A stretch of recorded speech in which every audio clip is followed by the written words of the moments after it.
uma coisa que você sente. Sente, sabe? É uma coisa que vem de dentro, assim.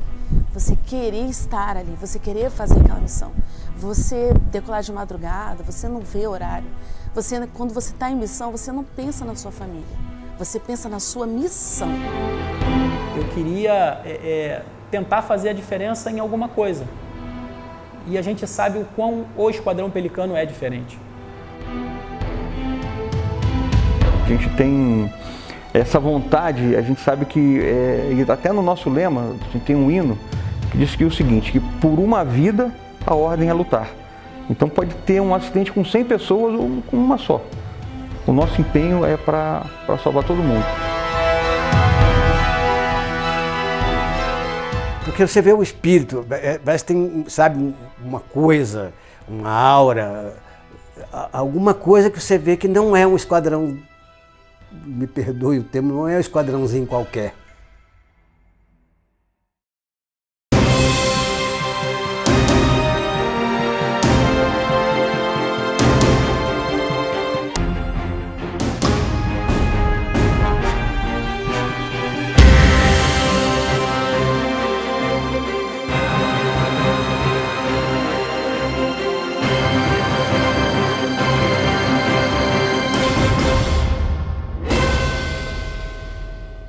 O pelicano é a ave símbolo do 2º décimo. Diz a lenda que quando os filhotes do pelicano estão famintos e quando não há alimentos, a mãe ela rasga o próprio peito e arranca das suas próprias entranhas para alimentar os seus filhotes. Então esse simbolismo ele sugere aos militares do esquadrão, as pessoas dedicadas à busca e salvamento, que elas tenham o sacrifício da própria vida para entregar aqueles que estão em situação difícil, acidentados, moribundos, aguardando pelo SAR. A origem do Esquadrão Pelicano, ele se dá por uma necessidade de se ter o SAR no Brasil. E uma vez que no mundo o SAR já existia, por conta da necessidade de recuperar as tripulações abatidas durante a Segunda Guerra. A guerra acabou, felizmente, e a aviação ela deu um boom, ela cresceu muito. Então a aviação civil começou a aumentar muito no mundo inteiro. E precisava desse serviço também para a aviação civil. Então alguém tinha que ir lá e fazer esse tipo de resgate. Então a Força Aérea coube essa missão de fazer esse tipo de serviço. E aí começou um serviço que chama SAR, Search and Rescue, que é também a sigla que é uma sigla adotada no mundo inteiro. Então, por tratados internacionais, os países que fazem parte desse tratado, eles precisam ter um esquadrão de busca e salvamento. E com isso, então, foi criado no Brasil, através e no âmago da Força Aérea Brasileira, o SAR. Não foi de imediato que surgiu o Esquadrão Pelicano. O Esquadrão Pelicano, ele teve sua origem em 1957. Foi criado na base aérea de São Paulo, em Cumbica, e operava com aeronaves Albatroz, né, SA-16, e helicópteros H-13 e SH-19. Então, em Cumbica, em São Paulo, se deu o início do serviço de busca e salvamento na Força Aérea Brasileira. O esquadrão ele saiu de São Paulo, ele foi para a base aérea de Florianópolis, porque ele operava aviões anfíbios, e na época a Amazônia não tinha pista de pouso e os campos de pouso eram os rios, e a gente precisava de ter avião anfíbio. Então esses aviões eles saíam da base aérea de Florianópolis e pousavam na Amazônia, né? Eram os famosos Albatroz. É um avião que é cheio de... é um avião muito emblemático para a Força Aérea. Como a Amazônia começou a ser desenvolvida, havia uma necessidade de você otimizar também a missão de busca e salvamento. Então o Esquadrão Pelicano ele foi trazido para Campo Grande. Se a gente olhar um mapa da América do Sul e você botar um dedo mais ou menos no meio, você vai chegar próximo a Campo Grande. Então, por questões estratégicas, era muito interessante ter um esquadrão que pudesse, em poucas horas de voo, atender o Brasil inteiro, né? Porque o Pelicano é um esquadrão que ele faz missão em todo o território nacional. O esquadrão veio para Campo Grande em 81. As primeiras duas, porque nós não tínhamos para moradia para todos, vieram 2 tripulações completas. 2 mecânicos, 2 rádio, 4 pessoal do resgate, enfermeiro, e é o que tinha. Ficamos aqui operando durante 6 meses, só nós. Depois que o pessoal de Floripa começou a chegar aqui, lá para agosto de 81, chegou o restante do esquadrão. Então nós ganhamos em tempo, e tempo em busca e salvamento é primordial.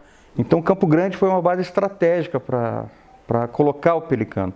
E aí os aviões anfíbios, que não tinham mais fundamento de você ter um avião anfíbio no centro-oeste, que ele precisa de água para decolar, então ele começou, a aviação ela foi sendo substituída pelos bandeirantes. Então o Albatross, que era o avião anfíbio, foi substituído pelo Bandeirante, que era um avião de fabricação nacional. Isso inclusive era um incentivo para a própria Embraer, que era a fabricante do avião, para que a Força Aérea usasse o Bandeirante. Então só mudou os equipamentos, né? Que nós voávamos com um avião antigo, que não tinha muito conforto, e que foi desativado, e vieram os Bandeirantes, 0 quilômetros. Mas a filosofia continua a mesma, só mudou os equipamentos. Desde sua origem, ele sempre atendeu com prioridade às missões de busca e salvamento, né? A gente, fazendo uma análise da sua história, a gente pode perceber isso, que a vocação do 2º Décimo, ele realmente seguiu os mandamentos do decreto de sua criação. O esquadrão tem 60 anos. O esquadrão ele precisa de suporte para continuar cumprindo sua missão. O esquadrão por si só ele já tem vida. A missão dele quando você fala de busca e salvamento, a primeira coisa que você pensa na Força Aérea Brasileira é o 2º Décimo. Então é quem realmente faz, quem é o desenvolvedor de doutrina, quem realmente está à frente do primeiro momento que aconteceu algo que é totalmente improvável ou totalmente adverso. A primeira toque de sirene, as pessoas lembram do 2º Décimo. A gente fala que a gente é a ponta da linha, né? Entre toda a equipe SAR que tem, a gente é o pessoal que vai descer ali para dar um primeiro atendimento e para tirar a vítima do ambiente que ela se encontra, né?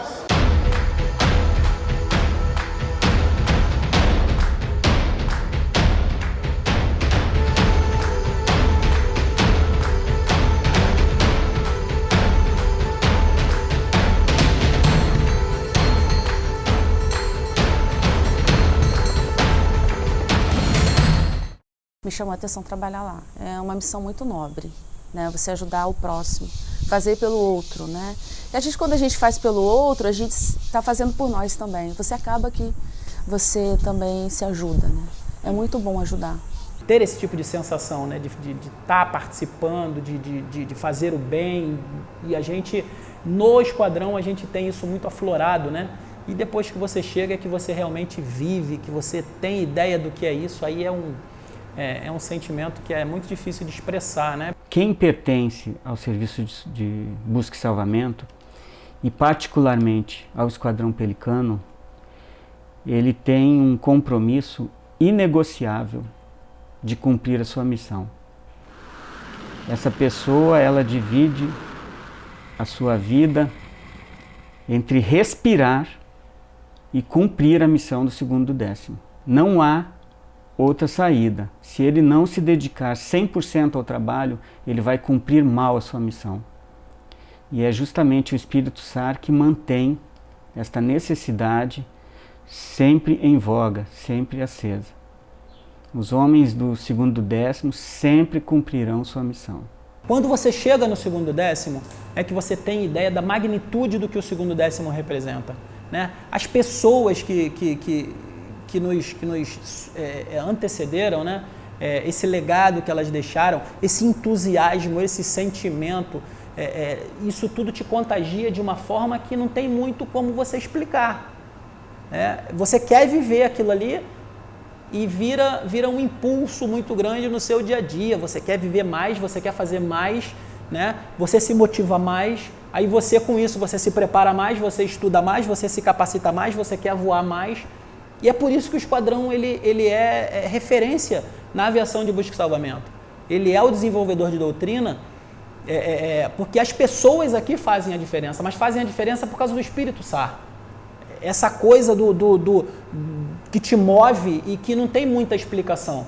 São coisas simples, um trabalho de equipe, uma coisa que você imbui na missão e vai fazer tudo para aquela missão, mesmo que você não vá colocar a mão na massa, mas vai ajudar aqueles que vai, entendeu? De ver uma missão bem cumprida, mesmo que você não tenha participado. Eu sinto dentro de mim, eu tenho um pouco de experiência, né? Eu comecei agora, ainda estou engateando ainda, né? Tenho diversos quadrinhos para cumprir, diversas coisas para fazer, mas eu sinto, eu vivo esse espírito sim. E a gente vive isso aqui não só em mim, tudo que a gente faz aqui, tudo que a gente olha, a gente vive esse sentimento de SAR, né? Essa coisa de homem SAR. Isso não reflete só aqui dentro, né? Reflete em todos os ambientes que a gente está, né? Seja numa rua, seja em algo que a gente vai fazer, a gente leva esse espírito SAR, a gente tem essa tradição. Você pode ter o mesmo objetivo, que é salvar vidas, mas as motivações são completamente únicas, né? É outra coisa que te move. Então, por isso que eu falo que é do um pro social, mas tem algo do social que motiva cada um. Então, um motiva o outro. Só que, na verdade, a motivação ela é única e é nossa, né? Então, tem algo do grupo que motiva a pessoa, que talvez não seja a mesma coisa que motive todos os outros, mas que acabam se encontrando ali no que é comum, que é o esquadrão. Esse espírito SAR é algo que é muito forte no integrante do Esquadrão Pelicano. E a certeza que a gente tem de cumprir a missão, independente da situação, do tempo, se está chovendo, se é Natal, se é Ano Novo, né? A gente tem que cumprir essa missão. O integrante do Esquadrão Pelicano ele tem que viver isso. Aqueles que não são assim não ficam entre nós. Tem missões que a gente vibrava, a gente aqui no solo em Campo Grande, porra, as lágrimas correndo e vibrando com o cara que está lá. Eu fiz muita gente chorar e muita gente fez eu chorar. Isso é o espírito SAR. Então, quando você fala das pessoas que trabalham diretamente, né, eu acho que é simplesmente a vontade, independente do conforto, independente de qualquer coisa, para realmente fazer com que a missão seja cumprida, a pessoa seja salva no menor tempo possível. Mas a verdade é que você dificilmente consegue quantificar aquilo que você vai viver, dificilmente você consegue qualificar aquilo que você vai sentir. E a explicação é essa, é você querer fazer a diferença no mundo que você vive, na vida de alguém, mas que te contagia todo mundo, contamina todo mundo. Estender a mão para alguém que precisa é sempre o ponto máximo que você pode atingir na sua vida. Então, quando você se aproxima disso, quando você consegue ser aquela última mão, aquele braço que puxa para dentro do helicóptero, aquela pessoa que aplica um medicamento, aquela pessoa que minimiza a dor de um sobrevivente, então é muito recompensador e realmente traduz todo um esforço, todo um processo quando você está nessa ponta da linha. Salvar vidas é o máximo do ser humano. E criaram-se métodos, né? Criaram-se ciências para salvar vidas. E eles se utilizam do braço, da força, da garra, da luta para salvar uma vida. Não é ligar a pessoa a uma máquina, né? É eles que estão salvando, é corpo a corpo. É algo muito real, muito forte. Que foge assim, até do simbólico. Talvez eles não conseguissem muitas palavras para definir o que eles fazem por causa disso, porque é muito real. Tá muito no corpo. E o que é do corpo a gente não consegue definir muito bem, é quase inalcançável para as palavras. Quando você é acionado, você torce para não ser. Porque quando você é acionado, alguém ou pessoas estão precisando de você, entendeu? E muitas vezes, infelizmente, a gente chega e a pessoa já não está mais ali, né? Já se foi pelo acidente, a gravidade. Quando você chega numa cena de um acidente, primeiro que você vive a expectativa de encontrar. e nós somos de busca e salvamento. Então o nosso primeiro passo é localizar. E sempre que a gente está buscando, nós temos essa interrogação. Como estará essa aeronave? Né? O que terá acontecido com os tripulantes e passageiros? Né? Em agosto de 2001, teve um grande incêndio florestal aqui em Mato Grosso do Sul, na Serra da Bodoquena. Eu estava responsável por uma equipe que estava fazendo combate às chamas em solo, e nessa saída foi no final da manhã, por volta de 11 horas, no meio da nossa missão, e a nossa aeronave teve uma perda de altura, vindo a colidir na Serra da Bodoquena. E nessa colisão veio o nosso piloto a morrer, e eu fiquei desacordado por um bom período de tempo na aeronave. O que você sente quando você realmente tem a oportunidade de chegar perto de um sobrevivente é impagável. Você não consegue explicar a alegria, o sentimento que se envolve, né? Quando entra nesse espírito de resgate, quando entra nessa profissão de ajudar o próximo a salvar e a resgatar, a gente não espera que um dia a gente seja resgatado. E eu tive, esse prazer, porque hoje eu estou vivo, mas de ter vivenciado os dois lados. Sempre resgatei e um dia eu precisei ser resgatado. Dedico essa continuidade da minha vida e carreira a um bom resgate que eu tive.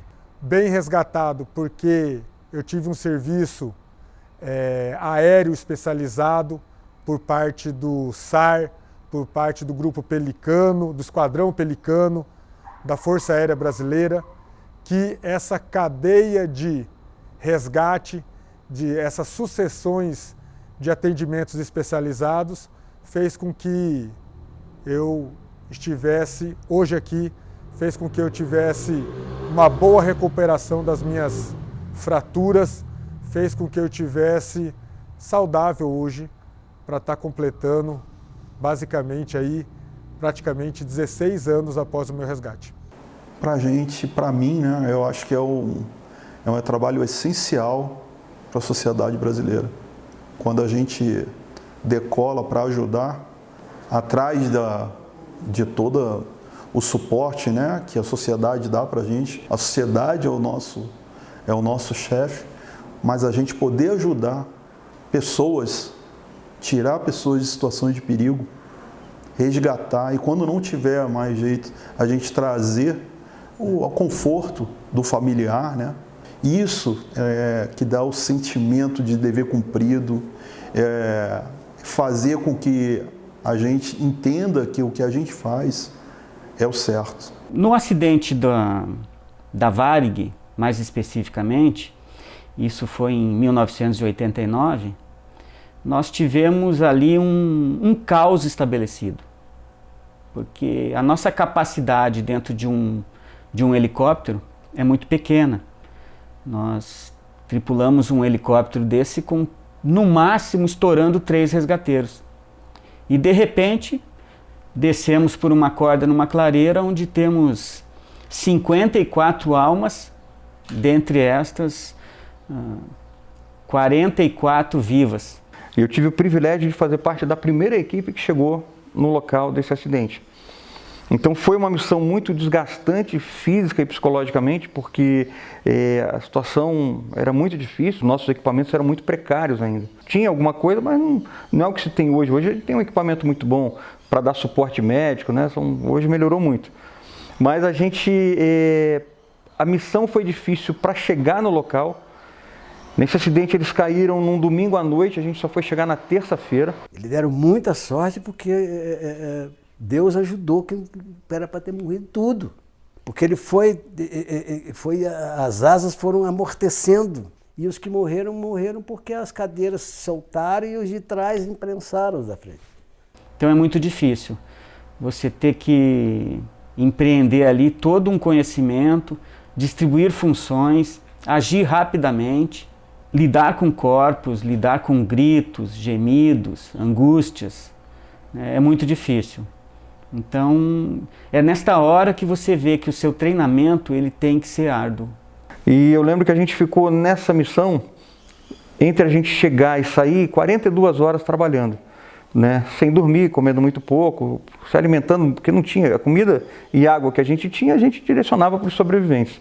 Então a gente ficou ali perto da exaustão. Quando eu deitei na cama, eu não conseguia dormir. Aquilo, as imagens do resgate, aquilo vinha na minha cabeça, parecia um filme, né? Coisas se repetindo assim, de tão forte que eram, né? A situação que a gente tinha vivido foi muito forte. E aí a gente comentou, daqui a 100 anos as pessoas ainda vão estar lembrando do que a gente fez, porque foi uma missão realmente muito marcante. Cada missão é uma, né? Mas a missão deles é estar ali. E eles estão, eles pertencem. Então ali, ó, tudo ganha cor, né? Tudo ganha sentido. Então não importa se a missão é difícil, se a missão é uma batalha muito grande pra pessoa, pessoal, assim. Se vai ser arriscado, perigoso, se vai ser fácil, se vai ser difícil, não importa, porque o que importava é ela estar lá. Que não tem missão mais gratificante que essa, de você chegar em casa, ter a certeza que deu o seu melhor e que aquele seu melhor realmente foi melhor para uma outra pessoa, que aquela pessoa jamais vai lhe esquecer. Então o que a gente fala, a gente pode passar 100 anos sem ser empregado, mas a gente não pode passar um dia sem estar preparado para ser empregado. Então a gente tem que estar sempre, então o treinamento continua, a missão continua. Então assim, para quem pensar em entrar para o Esquadrão Pelicano, entre, mas com vontade, né? Porque ali realmente você tem que colocar o seu coração para fora mesmo para poder fazer parte dessa, o que eu falo, que para mim é a elite da Força Aérea. Também servi em outros esquadrões, também tenho grande afeição por eles, esquadrões bons, muito bons. Eu também tenho saudade, mas não chega aos pés do 2º. O esquadrão ele tem peculiaridades, é o único esquadrão da Força Aérea, né, que tem tanto a aviação de asa rotativa como a aviação de asa fixa, em função das características da nossa missão, né? Missão que realizamos, salvar vidas, né? Busca e salvamento. Nós temos aqui o prédio, né, que atuam 50 militares, e nós temos o pessoal que voa no esquadrão, que aí vai para em torno de 120 militares, por aí. Nós somos responsáveis pela localização de qualquer sinistro e pelo resgate, né, dessas pessoas, dos sobreviventes ou interações, né, que se fazem necessárias por ocasião de um acidente, né, por ocasião de um sinistro. E a gente fala de acidente, mas não é só o acidente aéreo. As pessoas têm uma ideia, às vezes, um pouco restrita, né, do que é a busca e salvamento. A busca e salvamento é muito mais do que você decolar, fazer uma localização e depois ir lá e fazer um resgate. A busca e salvamento é uma filosofia de vida. A Força Aérea não tem por especialidade, na escola de especialistas, a especialidade de resgateiro. Então, este segmento ele abarca todos os militares voluntários, né? Então, tem que haver um chamamento pessoal, aquela coisa de eu quero fazer, eu quero pertencer, e tem que haver um desprendimento muito grande, porque a nossa vida inaugural nessa atividade é um curso de resgate, que nos põe à prova fisicamente, emocionalmente. Então, os obstáculos, os desafios são muito grandes. Quando você chega aqui, a gente não faz parte da equipe de resgate, né? Então a gente é como se fosse um calouro, né, na faculdade. Então a gente e não é da equipe de resgate, porque você só pode ser da equipe de resgate a partir do momento que a gente chama cumprir quadrinho, né, que é cumprir uma etapa, que é fazer o curso SAR. A formação não é fácil, é realmente você forjado mesmo. A gente faz treinamentos, né, em virtude disso, com os equipamentos e com os voos com as aeronaves. Então a gente procura estar sempre treinando isso, né? Então o nosso dia a dia é treinar isso, estar praticando as atividades físicas para nos dar as condições para conseguir atingir todos esses objetivos, né? Tanto na parte física, na psicológica. Então a gente administra também instruções, a gente ministra instruções, né, em outros ambientes. O nosso dia a dia basicamente é esse, né? É lidar com toda essa parte de resgate. Nosso treinamento era muito forte, nós tínhamos muito treinamento, muito treinamento. O treinamento é importante porque a gente aprende as coisas, não é por aqui que a gente aprende é por aqui, fazendo, acompanhando. Então o treinamento era, e eu acho que continua sendo, né? Era o dia inteiro, quando era missão, era treinamento. Sempre treinando, sempre se aprimorando, sempre procurando aprimorar. Se dava muito sangue, procurar sempre fazer cumprir o que o treinamento determinava.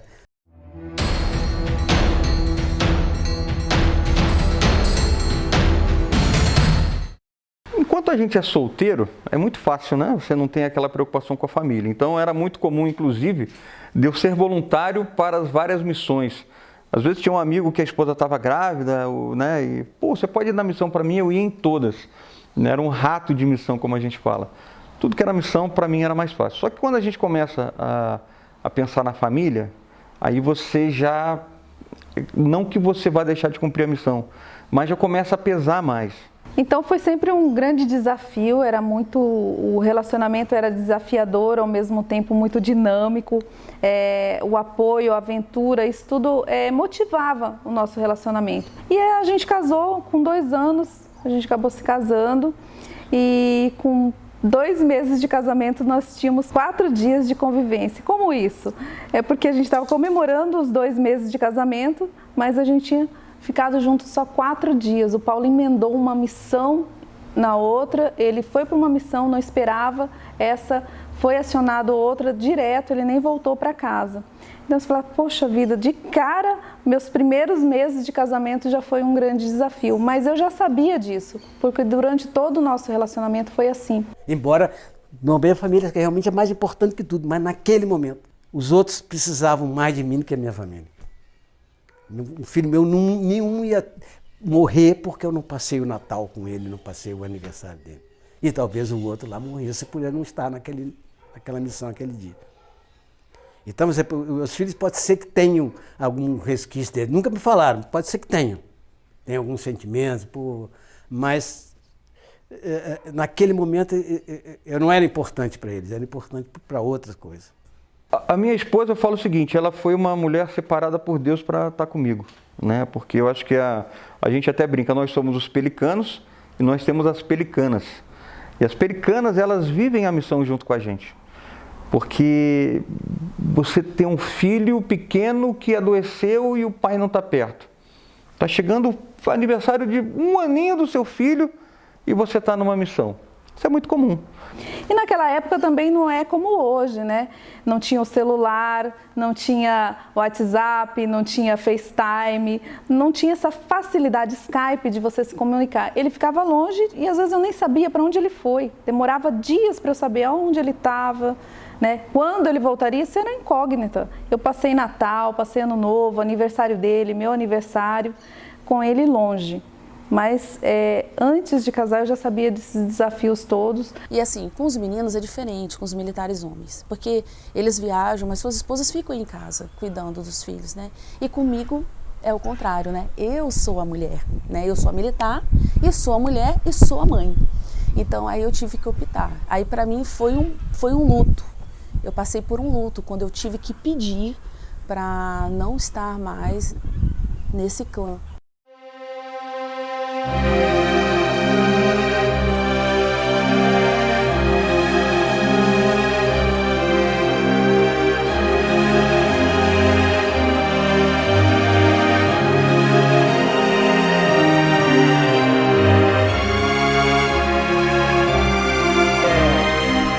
O esquadrão para mim foi uma decisão que, né, eu parei, sentei, né, independente de crença religiosa, mas eu orei a Deus ali. E porque, como que eu vou explicar? Eu tinha oportunidade na minha vida de hoje estar do lado da minha família, né? Eu estaria hoje do lado da minha família ali, algo assim. Mas o amor pela cor laranja, né? O amor pela missão, né? E pelo esquadrão, né? Foi maior. Então, o esquadrão, tudo de sal que eu tenho hoje foi o esquadrão que me deu, né? Todas as oportunidades, tudo que o esquadrão me deu, então é algo que eu jamais vou esquecer, nunca vou esquecer, né? O Esquadrão Pelicano foi um esquadrão que me deu muito orgulho, algo que eu falo com muito orgulho.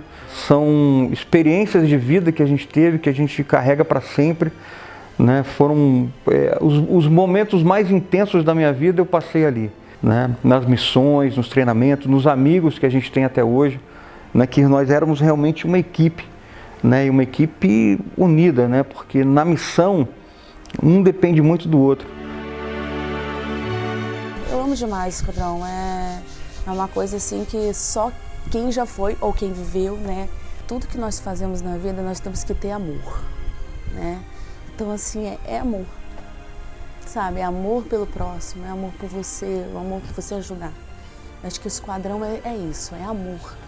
É realmente o desenvolvedor, com a sensação de dever cumprido, mas não de mudar o esquadrão, e sim colocar mais um tijolinho, né, na construção do que essa grande unidade aérea. A gente tem uma expectativa, né, de fazer muitas coisas e, na verdade, o esquadrão ele tem uma vida própria.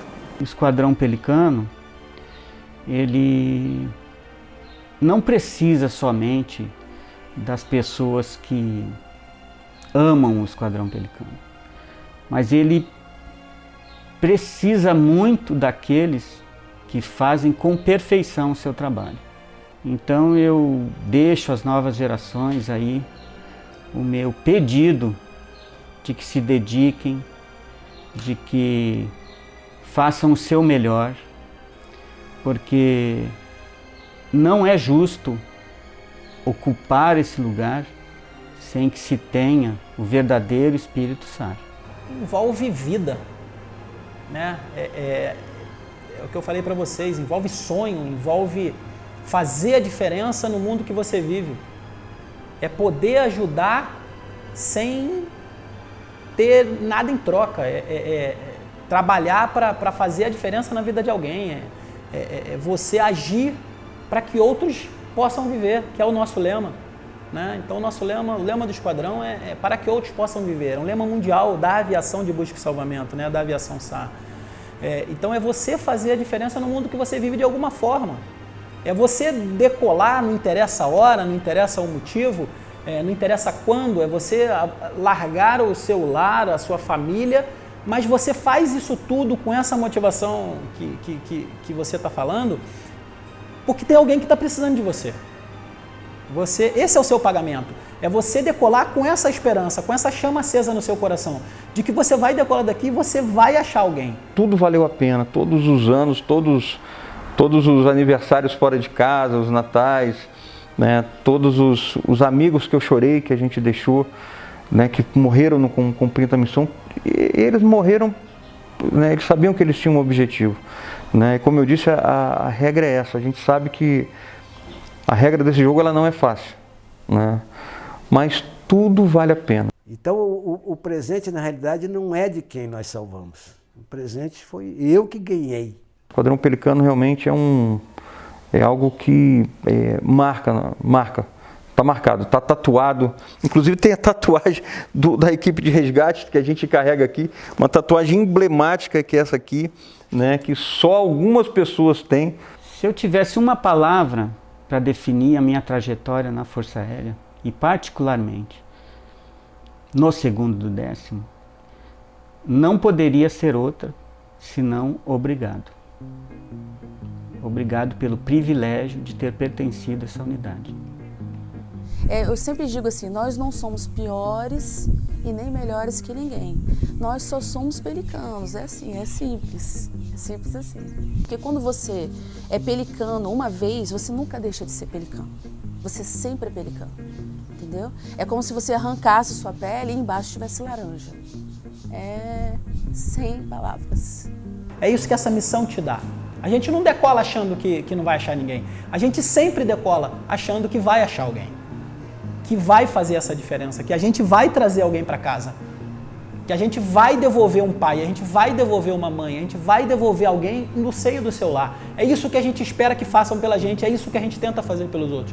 E é isso que o Esquadrão te ensina. Essa missão é muito mais do que voar, ela é muito mais do que ser piloto. É um estado de espírito. Ser da busca e salvamento é um estado de espírito. Né? É o que você escolhe para você, é o que você escolhe fazer. E isso aí não tem preço.